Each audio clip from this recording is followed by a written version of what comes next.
Today, Tuesday, November 3, 2020, is arguably one of the most important days in American history. First, America is making history with an African American woman on the ballot who may become both our first female and our first African American vice president. For Senator Kamala Harris, and for a country full of women and men who have come before us and fought with their blood for the right to vote, to have a say in their own lives and the collective future of a country, General Hospital presented a very special episode yesterday that gave the women of Soap Hub the feels. As of this morning, nearly 100 million Americans have already voted, and today we bring it over the finish line with a projected record turnout. When Election Day came to Port Charles yesterday, our favorite ladies were ready to vote on a very special birthday. Jocelyn Jacks turned 18, and Carly and Bobby were ready for her to come vote with them. But like so many young people, Joss wondered what the point was. She learned from her grandmother and her mother. Of course, Joss's great-grandmother was a famous suffragist, Beatrice Eckert. First, Trina got it and couldn't wait to vote with her best friend. As an African American, perhaps Trina understood more than Joss what so many had to overcome for this sacred right to make a better future for oneself and one's fellow citizens.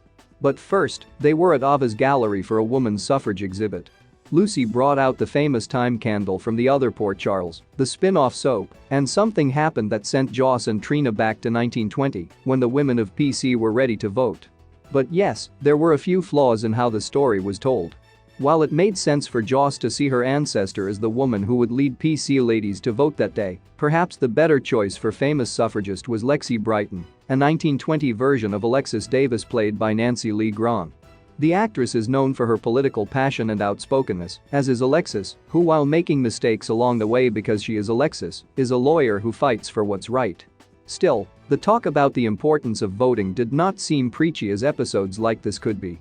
In today's America, where people not voting, especially young people, led to the results of our last presidential election, the talk was meaningful and appropriate.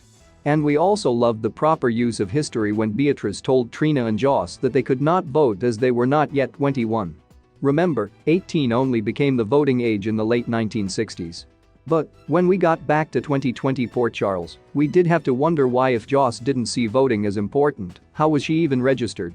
New York is not a same-day registration state, so it's surprising she bothered before turning 18.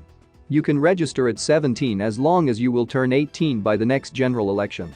All in all, it was amazing to see an all-female episode with an all-female opener, teaching us the importance of what we must do to be a responsible member of a functioning society. Understanding that voting is both a right and a privilege, and that how we cast our vote is not just about us, but about the people around us.